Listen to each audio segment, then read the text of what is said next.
Can you just tell us the numbers? How many have a criminal record versus those who are just in the country illegally? All of them, because they illegally broke our nation's laws and therefore they are criminals as far as this administration goes. I know the last administration didn't see it that way, so it's a big culture shift in our nation to view someone who breaks our immigration laws as a criminal, but that's exactly what they are. Ladies and gentlemen, they're trying to make it normal again that being illegal, undocumented is a crime, because it was always a crime, but suddenly it wasn't, and now they're bringing it back. Thanks, Caroline. Just real quick, you mentioned the inflation executive order the president signed, but egg prices have skyrocketed since President Trump took office. So what specifically is he doing to lower those costs for Americans? Really glad you brought this up, because there is a lot of reporting out there that is putting the onus on this White House for the increased cost of eggs. I would like to point out to each and every one of you that in 2024, when Joe Biden was in the Oval Office, or upstairs in the residence sleeping, I'm not so sure. That's a direct, woo, I like a direct woman. Egg prices increased 65% in this country. We also have seen the cost of everything, not just eggs. Bacon, groceries, gasoline have increased because of the inflationary policies of the last administration. Oh, now I see. Now I get it. As far as the egg shortage, what's also contributing to that is that the Biden administration and the Department of Agriculture directed the mass killing of more than 100 million chickens. What? That is crazy. Which has led to a lack of chicken supply in this country, therefore a lack of egg supply, which is leading to the shortage. I don't know why he killed so many chicken. Maybe there was like a bird flu that might be causing a new pandemic. I have no freaking idea. But do not blame it on Trump. It makes no sense. If you wanted to keep me safe from a bird, cool. Don't blame the next guy. So I will leave you with this point. This is an example of why it's so incredibly important that the Senate moves swiftly to confirm all of President Trump's nominees, including his nominee for the United States Department of Agriculture, Brooke Rollins, who is already speaking with Kevin Hassett, who's leading the economic team here at the White House, on how we can address the egg shortage in this country. As for costs, I laid out the plethora of ways that President Trump has addressed saving costs for the American people over the past week. He looks forward to continuing to doing that in the days ahead. Thank you guys so much. We'll see you soon. That's the difference between mediocrity and excellence. And not because she's white. It's just because she was direct to the point and she doesn't obfuscate compared to the last administration. So today is National Coming Out Day. And so I wanted to start by sharing my own coming out story. Like so many in the LGBTQ community, coming out wasn't an easy thing to do. My family was traditional and conservative. Being gay in my family wasn't something that you mentioned out loud or celebrated. But my family, like many, many other families, grew to accept who I was. They saw that who I loved didn't change who I was as a person. It didn't change the things I liked to do. And it didn't change the goals I had for my life. I just like it when people go straight to the point, and once that point is addressed, let's help everybody else. I would like to point out to all of you once again, have access to the most transparent and accessible president in American history. There has never been a president who communicates with the American people and the American press corps as openly and authentically as the 45th and now 47th president of the United States. This past week, President Trump has held multiple news conferences, gaggled on Air Force One multiple times, and sat down for a two-part interview on Fox News, which aired last week. As Politico summed it up best, Trump is everywhere again. And that's because President Trump has a great story to tell about the legendary American revival that is well underway. And in keeping with this revolutionary media approach that President Trump deployed during the campaign, the Trump White House will speak to all media outlets and personalities. And I think that's fair. Everybody has a voice, right? So we need to be able to address everybody. Not just the legacy media who are seated in this room. Because according to recent polling from Gallup, Americans' trust in mass media has fallen to a record low. Millions of Americans, especially young people, have turned from traditional television outlets and newspapers to consume their news from podcasts, blogs, social media, and other independent outlets. It's essential to our team that we share President Trump's message everywhere and adapt this White House to the new media landscape in 2025. To do this, I am excited to announce the following changes will be made to this historic James S. Brady briefing room, where Mr. Brady's legacy will endure. This White House believes strongly in the First Amendment, so it's why our team will work diligently to restore the press passes of the 440 journalists whose passes were wrongly revoked by the previous administration. We're also opening up this briefing room to new media voices who produce news-related content and whose outlet is not already represented by one of the seats in this room. We welcome independent journalists, podcasters, social media influencers, and content creators to apply for credentials to cover this White House. And you can apply now on our new website, whitehouse.gov/new media. And that, ladies and gentlemen, is the new press secretary, Caroline Levitt. Sorry if I butcher anything. Other than that, I'm very, very, very impressed. And also, she is the youngest press secretary ever. And to be honest, I was actually surprised that the previous administration actually blocked certain media. Block 'em!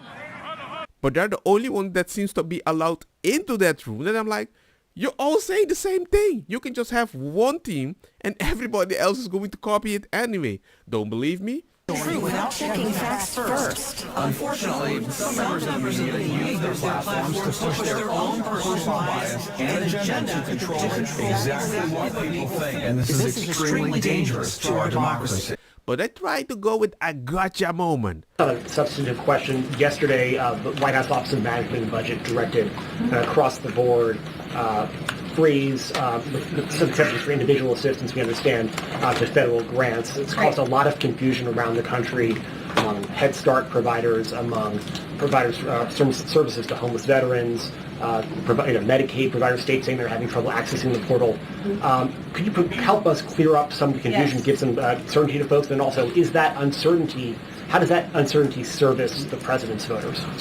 Well, I think there's only uncertainty in this room amongst the media. There's no uncertainty in this building. So let me provide the certainty and the clarity that all of you need. This is not a blanket pause on federal assistance and grant programs from the Trump administration. Individual assistance, that includes, I'm not naming everything that's included, but just to give you a few examples, Social Security benefits, Medicare benefits, food stamps, welfare benefits, assistance that is going directly to individuals will not be impacted by this pause. And I want to make that very clear to any Americans who are watching at home who may be a little bit confused about some of the media reporting. This administration, if you are receiving individual assistance from the federal government, you will still continue to receive that. However, it is the responsibility of this president and this administration to be good stewards of taxpayer dollars. That is something that President Trump campaigned on. That's why he has launched DOGE, the Department of Government Efficiency, who is working alongside OMB.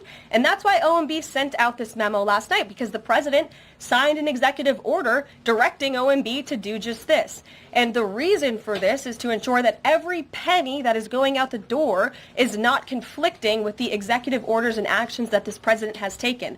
So what does this pause mean? It means no more funding for illegal DEI programs. It means no more funding for the Green New scam that has cost American taxpayers tens of billions of dollars. It means no more funding for transgenderism and wokeness across our federal bureaucracy and agencies. No more funding for Green New Deal social engineering policies. Again, people who are receiving individual assistance, you will continue to receive that. And President Trump is looking out for you by issuing this pause because he is being good steward of your taxpayer dollars. If you help somebody individually and start creating a group that you say is going to help them, that you have to pay people to get the thing done, and then the same group overregulate itself so many times and the thing doesn't get done, and then you overpromise, and when it fails, you blame somebody else.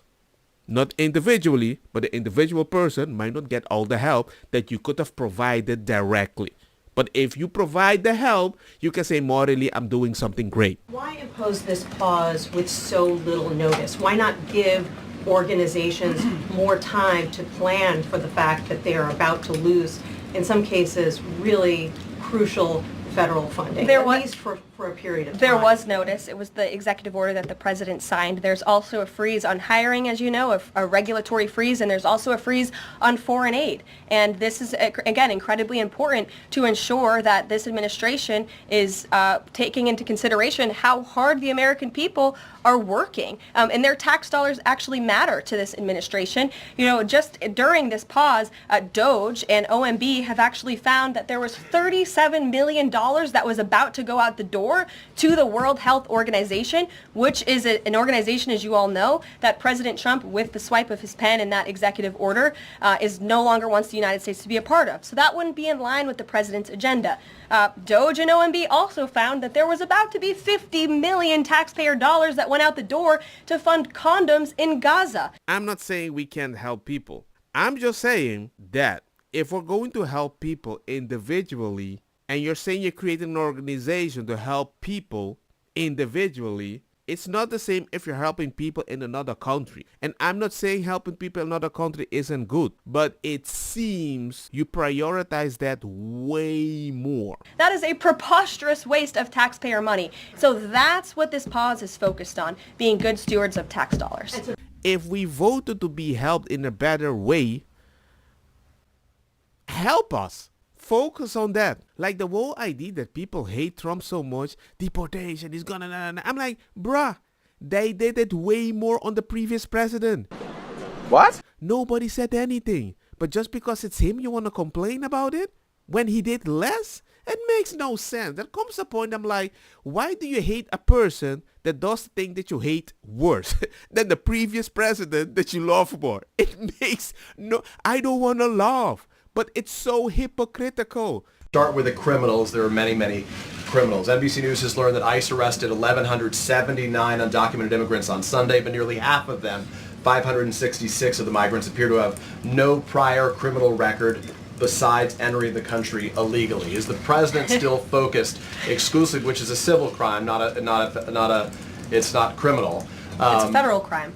So I'm asking, though, he said he was going to focus on those violent offenders first. So is violent offenders no longer the predicate for these people to be deported? The president has said countless times on the campaign trail, I've been with him at the rallies, I know you've been there covering them too, Peter, that he is focused on launching the largest mass deportation operation in American history of illegal criminals. And if you are an individual, a foreign national, who illegally enters the United States of America, you are, by definition, a criminal. And so therefore, you are subject to deportation. I apologize for interrupting. So to be clear, it's not violent criminals do not receive precedence in terms of the deportations taking place. The president has also said two things can be true at the same time. We want to deport illegal criminals, illegal immigrants from this country, but the president has said that, of course, the illegal criminal drug dealers, the rapists, the murderers, the individuals who have committed heinous acts on the interior of our country and who have terrorized law-abiding American citizens, absolutely, those should be the priority of ICE, but that doesn't mean that the other illegal criminals who entered our nation's borders are off the table. Number one, if you want to blame mass deportation, blame Biden. If he didn't let so many people come in, then he would have not have tried send so many people out.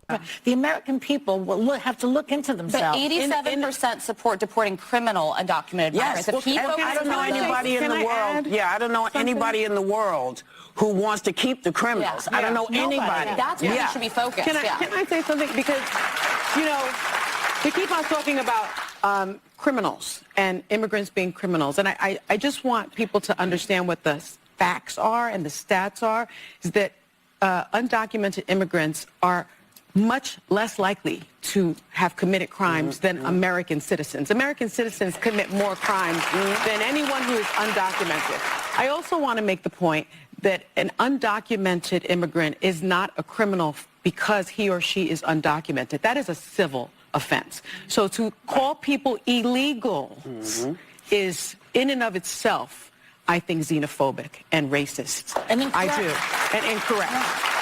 I don't think the problem is if it's civil or not. I think the problem is that you commit a very horrible crime where you're not even allowed to be here because you're undocumented. And I know for a fact that in Spain, if that is the case, you're not going to prison. You're going back to your country. Unless you can convince the government that where they're going to send you, you're going to get unalived. And I wouldn't be surprised you're allowed to stay. But you would go to prison. Don't get me wrong. cosa kita bong. Puta fire na mi blonde kush hash purple skunk criollo colombici jam jam turloqueta verdeta welcome.